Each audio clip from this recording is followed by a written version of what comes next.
뉴스의 진수를 보여주는 인터뷰 뉴진수.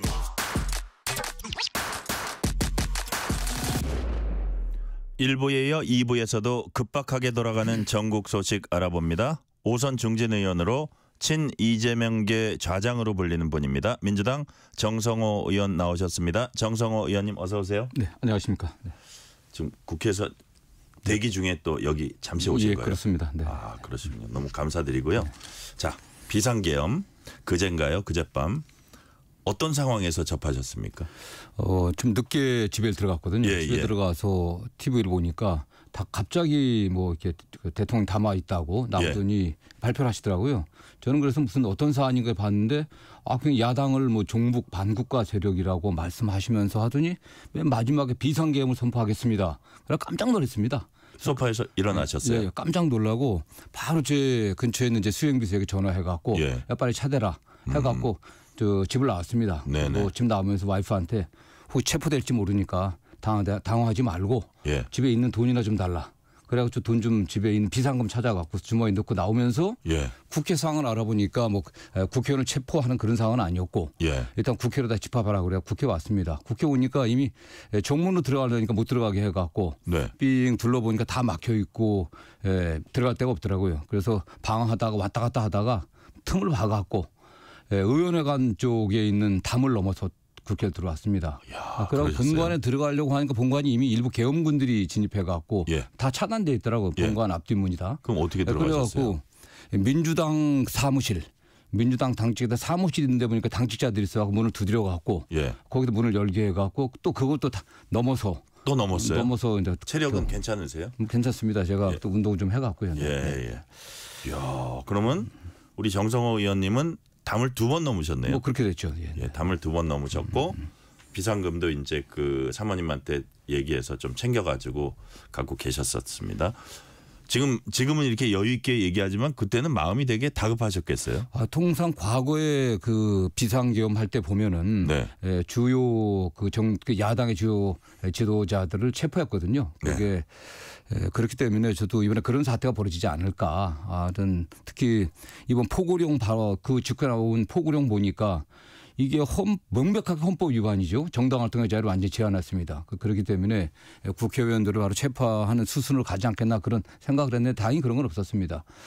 다만 뭐 최근 지금 근래 요 며칠간에 지금 밝혀지는 사실을 보면은 여야 대표와 몇몇 그 주요 국회의원들은 체포하기 위한 체포조가 만들어졌었다라는 뭐 그런 얘기도 있는 것 같습니다.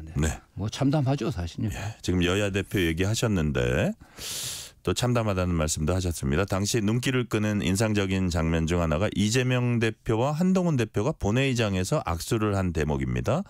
짧은 대화를 나누는 것 같더라고요. 어떤 말을 주고받았는지 혹시 들으셨어요? 제가 뭐 구체적으로 그 얘기는 듣지 못했고요.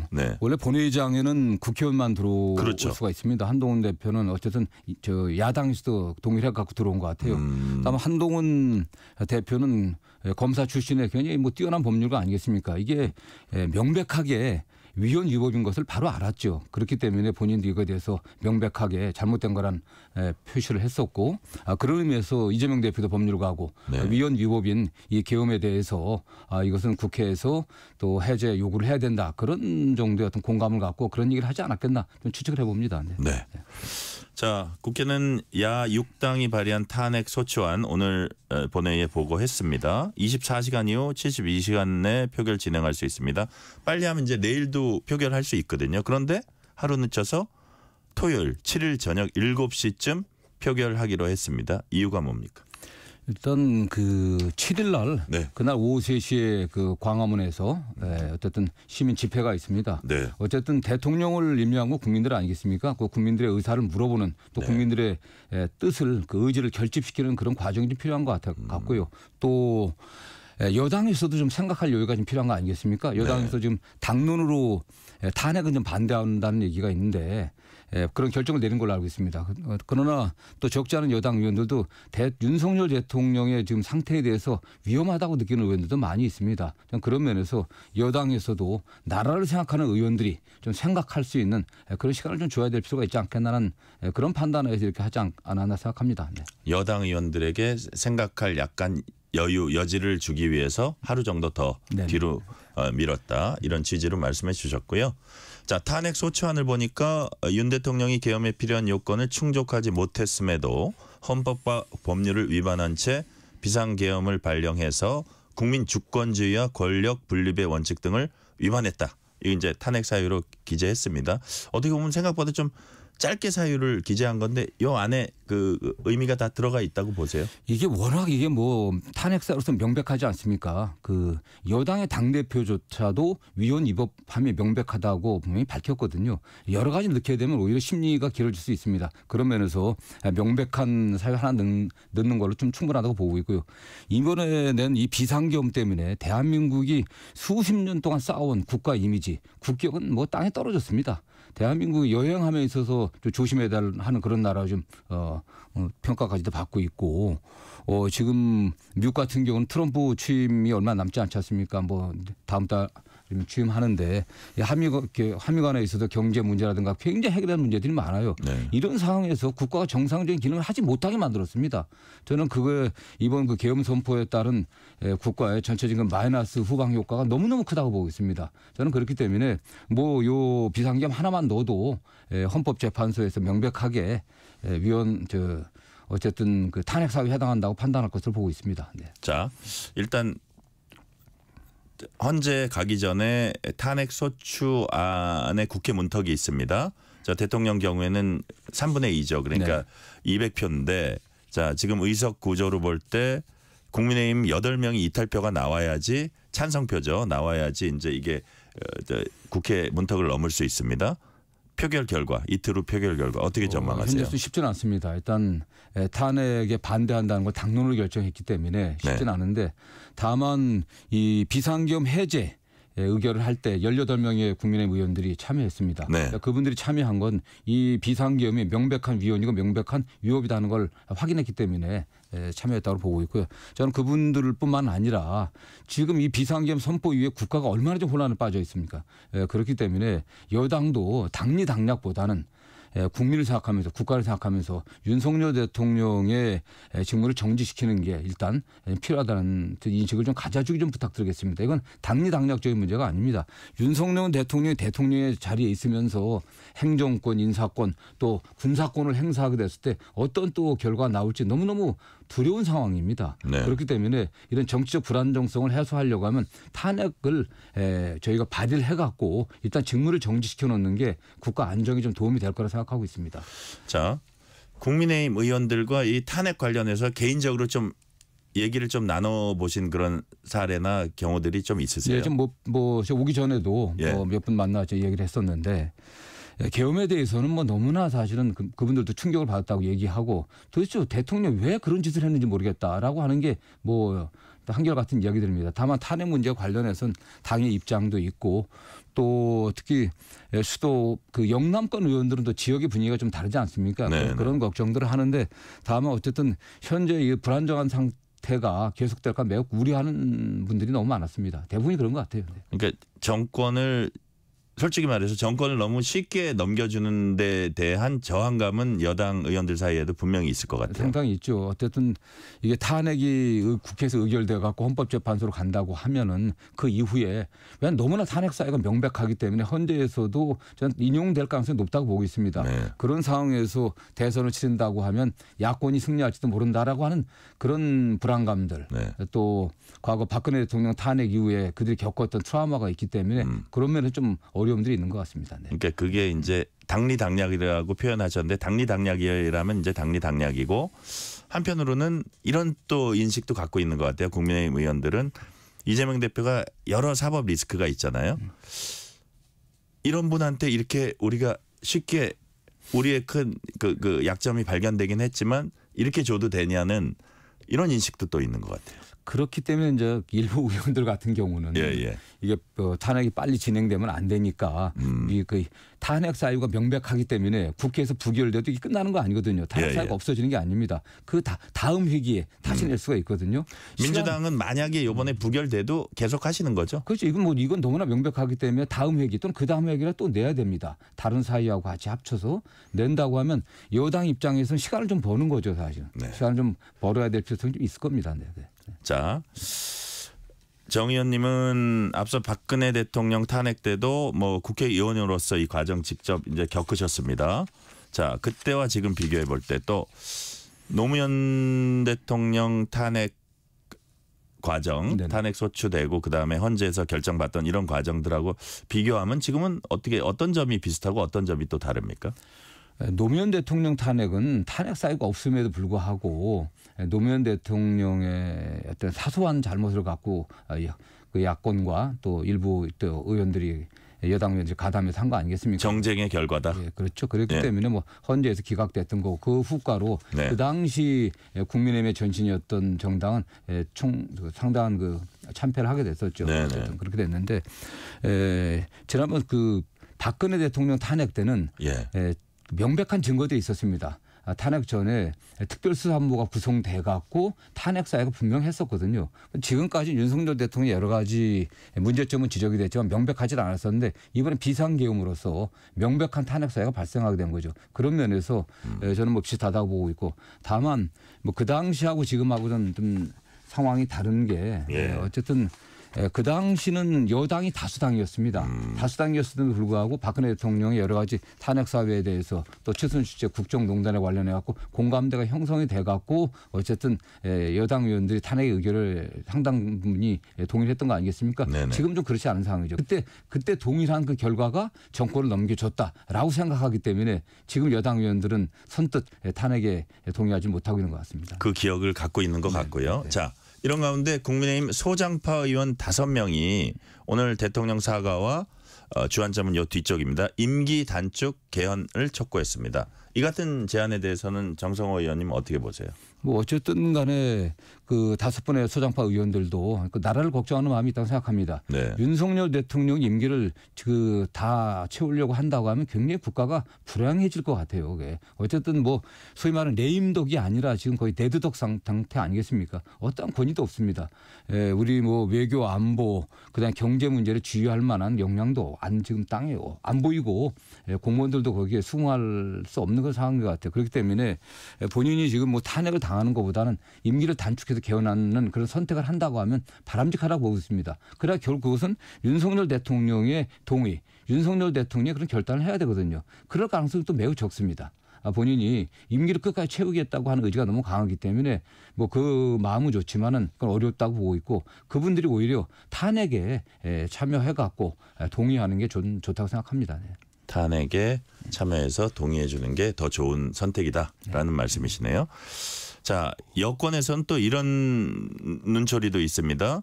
민주당이 이재명 대표 사법 리스크 때문에 더더욱 엄청 이 드라이브를 걸고 있다, 서두르고 있다. 이런 부분은 어떻게 보십니까? 저는 뭐 그냥 별개 문제라고 생각합니다. 그래서 사법 리스크는 사법 리스크 문제고 그 사법 리스크라고 얘기하지만 재판 문제입니다. 이미 기소가 됐고 재판은 진행 중에 있기 때문에 법원의 판사들이 재판을 적정하게 지휘하고 또 소송 진행해서 판단할 것으로 보고 있고요. 그러나 이번 그 탄핵 문제는 그야말로 꿈에도 생각하지 않았던 비상계엄이라고 하는 대통령의 중대한 헌법 위반이라고 하는 사건이 발생해서 이루어지고 있는 거거든요. 저는 그래서 지금 뭐 우리가 이 대표의 사법 리스크 때문에 탄핵을 서두르고 있다는 건 전혀 사실과 다르고요. 또 그렇게 할 수도 없는 거 아니겠습니까? 그게. 네. 자, 민주당은 이 특검 절차뿐만 아니고요. 윤석열 대통령, 김영현 전 국방장관 등을 수사하는 상설특검법을 오는 10일 표결 처리하기로 했습니다. 그리고 또 경찰청에도 내란죄 혐의로 이제 고발하기도 했고 막 여러 가지를 다 공세를 강화하고 있는데 자, 이 상설특검의 경우 대통령 거부권을 우회하잖아요. 네. 그래서 그렇다면 이게 조금 서두르면 바로 대통령 본인에 대한 수사에 들어갈 수 있다고 보시는 거예요.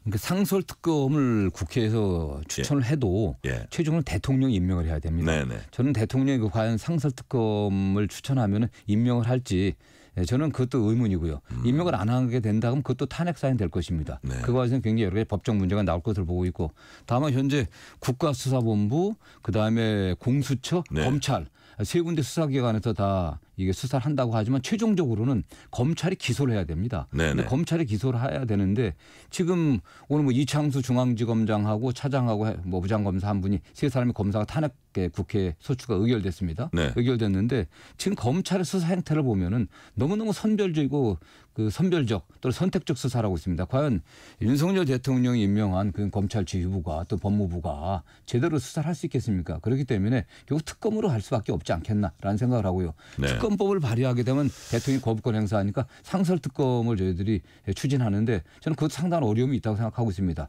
그렇기 때문에 결국에는 국가수사본부나 공수처나 검찰이 정말 나라를 생각하는 마음에서 제대로 수사를 해갖고 진상을 밝히는 게 좀 필요하다고 보고 있고요. 정말 그 관계된 분들의 어쨌든 애국심에 호소하는 바입니다. 사실. 자, 검찰 수사도 있고 다 있지만 역시 가장 지금 해법은 특검이다 이런 취지로 이제 말씀을 해주셨어요. 모레 대통령 탄핵안 표결과 함께 김건희 여사 특검법 재표결도 추진하기로 했습니다. 부부 거를 같은 날 하는 거예요. 이건 어떤 의미입니까? 사실은 좀 모양은 좀 안 좋아 보입니다. 그러나 김건희 여사 특검법은 뭐 저희들이 이미 계획돼 있던 얘기고요. 계획된 얘기인데 김건희 여사 그러니까 탄핵안 표결은 국회 제적 299명 중에 3분의 2, 그러니까 200명이 참여를 해야 되고요. 김건희 여사 특검법은 재석의 3분의 2입니다. 그렇기 때문에 여당 의원들이 김건희 여사 특검법 재표결은 참여를 할 겁니다. 사실은. 그렇기 때문에 그런 판단하에서 여당 의원들이 탄핵안 표결하게 되면 국회 출석을 안 할 수가 있거든요. 다 기권해 버릴 수가 있습니다. 그렇기 때문에 일단 국회 들어와라 하기 위해서 하는 그런 뭐라고 할까? 약간 전술적인 그런 측면도 있는 거예요. 도 있고요. 그러나 어쨌든 국회의원이 표결에 참여하는 건 기본적인 의무 아니겠습니까? 찬반은 국회에 와서 의사표시를 분명히 하는 게 전 좋다고 생각합니다. 자, 오늘 김용현 국방장관에 대해서 민주당이 해외 도피하라는 어떤 뭐 의혹이 있다. 그래서 이거 반드시 출국 금지해야 된다고 했는데 검찰이 아주 발빠르게 진짜 출국 금지 조치를 했어요. 이런 부분 일단 출국 금지 조치에 대해서 어떻게 보십니까? 저는 뭐 잘했다고 보고 있고요.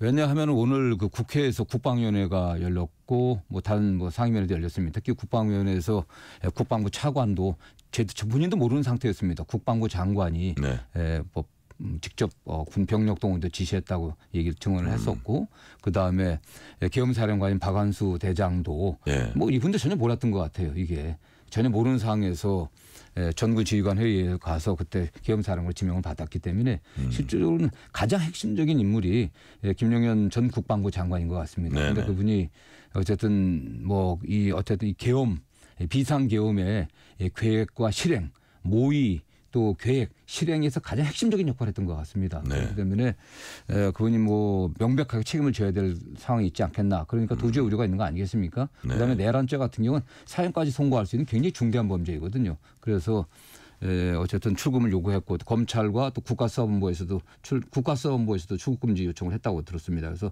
잘했다고 보고 있습니다. 당초 한동훈 대표가 3가지 요구한 것 중에 대통령 탈당도 있었고요. 이렇게 김용현 장관 해임도 있었습니다. 근데 오늘은 이제 본인이 사표를 냈고 사표가 수리됐습니다. 이런 부분은 어떻게 보세요? 저는 김용현 장관은 사실 해임돼야 되죠. 해임돼야 할 분인데 어떤 사임을 했으니까 맞는 거고 중요한 게 대통령 탈당을 요구했는데 대통령이 탈당 거부한 것으로 알고 있습니다. 그렇기 때문에 그런 분위기에서 대통령께서 한동훈 대표와 또 여당의 주요 중진들 불러갖고 얘기를 한 것 같은데 굉장히 그 자리에서도 야당을 강하게 종북 반국가 세력을 비판하고 본인이 좀 이걸 좀 척결할 수 있게 도와달라면 그런 비슷한 얘기를 했다는 얘기도 지금 언론에 나오고 있습니다. 그리고 이런 상황이기 때문에 대통령이 본인이 왜 잘못을 했는지 전혀 인정을 하지 못하고 있는 것 같아요. 이런 상황에서 어떻게 나라가 운영이 되겠습니까? 빨리 여당 의원들도 상황을 좀 엄중하게 보고 대한민국의 안정을 위해서 또 미래를 위해서 탄핵에 좀 참여해 주기를 좀 호소하는 바입니다. 아까 말씀하신 게 오늘 최고위원회에서 한동훈 대표가 어저께 대통령 만나고 와서 만났다는 얘기를 하면서 자신의 인식과 대통령의 인식이 차이가 있더라. 네. 이런 얘기가 네. 지금 말씀하신 그런 그렇죠. 부분이라고 봐야 지금 되나요? 여러 언론을 통해서 나오는 얘기는 대통령께서는 본인이 제가 보기엔 오늘 정도에는 국민들에게 이런 사태가 벌어진 데 대해서 사과를 할 줄 알았는데 예상한 추가 입장 표명이 있을 거란 얘기도 있었었거든요. 근데 전혀 그런 분위기는 좀 안 보이고 지금 흘러나오는 얘기는 대통령께서는 내가 잘못이 뭐였냐. 내 잘못이 뭐냐 이런 것 같아요. 저는 심각한 어쨌든 인식의 차이인데 지금 이 사건을 해갖고 좀 전에 말씀드린 것처럼 대한민국 국격은 심각하게 훼손됐습니다. 수십 년 동안 산업화의 그 모범국가, 민주주의의 모범국가였던 대한민국의 위상이 땅에 떨어진 거 아니겠습니까? 그거의 어떤 경제적 가치라고 하는 것은 저는 말로 표현할 수 없다고 보고 있어요. 그런데 그런 대통령께서 지금 전혀 문제를 못 느끼고 있다고 하면 국회가 결단을 내려야 되는 거 아니겠습니까? 그래서 여당 의원들도 정말 다음 대선의 유불리 문제가 아니라 지금 대한민국이 백척간두에 서 있다고 보고 있습니다.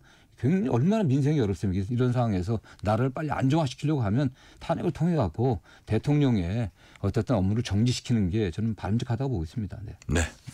자, 국회는 오늘 본회의를 열고 감사원장과 서울중앙지검장 등에 대한 탄핵소추안 가결 처리했습니다. 이것도 정말 큰 뉴스인데요. 네네. 사실 제가 거의 마지막 질문으로 지금 하게 됐습니다. 자, 하루 이틀 미뤘었는데 감사원장과 중앙지검장 탄핵안 카드 다시 꺼내는 배경이 있을까요? 특별한 배경이라기보다도 이미 당에서 당론을 모아갖고 발의를 했기 때문에 오늘 처리한 거고요. 네. 특히 감사원장 같은 경우는 여당에서는 전 정부에서 임명한 감사원장 아니냐 이 말씀하는데 윤석열 정부 취임 후에 감사원이 정치적 중립성과 독립성을 완전히 상실했다고 보고 있습니다. 특히 최근에 대통령실 이전과 관련해갖고 감사를 전혀 안 한 거나 다름없어요. 그냥 전형적인 봐주기 감사였기 때문에 저는 이런 감사원이 왜 존재하는지 모르겠습니다. 그 책임을 당연히 감사원장한테 물어야 될 것으로 보고 있고요. 네. 검사 같은 경우도 마찬가지입니다. 도이치모터스 주가 조작 관련해갖고 명백한 증거들이 있는데 기소를 안 하고 있는 거 안 했지 않습니까? 저는 그런 면에서 검사들이 탄핵 외에는 방법이 없기 때문에 야당에서도 부득이하게 이런 선택을 할 수밖에 없었습니다. 네. 자, 마지막으로 질문 드릴게요. 여권에서는 이걸 방탄이라고 부릅니다. 사실 이재명 대표 사법 리스크 방어하기 위해서 민주당은 당력을 집중해왔고 우리 정치가 좀 약간 퇴행된다 그러나 거기에 지나치게 몰입하는 경향이 있었고 거기에 대한 역공을 또 윤 대통령부에게 해오면서 치열하게 대결했고 그 와중에 예상치 못한 계엄 선포라는 게 나왔습니다. 이런 일련의 모습들이 경제와 민생 차원에서 보면 참으로 안타까운 일들이에요. 네. 우리 정치의 현주소, 생산성, 본질 측면에서 정성호 의원님께서는 어떻게 지금 생각을 하고 계십니까? 저는 그 국회에서 자꾸 이재명 대표 방탄이라고 얘기하는데 수사 과정이 있다고 하면 방탄이 되겠지만 이미 재판이 회부됐습니다. 재판은 그야말로 독립적인 대한민국의 사법부가 판사들이 독립적으로 재판하고 있습니다. 방탄하려 할 수가 없는 거예요. 오히려 야당이 방탄하려면 더 재판에 불이익한 결과가 나올 거라고 좀 보고 있습니다. 방탄은 전혀 아니고 다만 지금 윤석열 대통령과 여당은 국정을 민생을 책임질 의무가 있는 거 아니겠습니까? 전혀 방기하고 있어요. 너무나 무책임하고 무도하고 폭주를 좀 거듭하고 있습니다. 그런 상황에서 이 비상계엄까지 발령한 거 아니겠습니까? 저는 대통령은 정상적인 상태로 오기가 불가능한 상태가 아닌가라는 생각을 하고 있고요. 다만 국회의원들은 그래도 여당 내 어떤 국회의원들은 여당 국회의원들 사이에 어떤 집단 지성이 있는 거 아니겠습니까? 머리 맞대고 나라를 위해서 우리가 어떻게 해야 되는 게 맞는 것인지 한번 생각을 해보고 야당과도 진지하게 대화를 나눴으면 좋겠습니다. 저는 한동훈 대표가 빨리 이재명 대표와도 접촉을 하고 대화를 하면서 어떻게 우리 국회를 운영하고 어떻게 나라를 정상화시킬 건지 고민했으면 좋겠습니다. 네, 오늘 말씀은 여기까지 듣겠습니다. 지금까지 민주당 정성호 의원이었습니다. 의원님 말씀 감사합니다. 감사합니다. 퇴근길 당신과 함께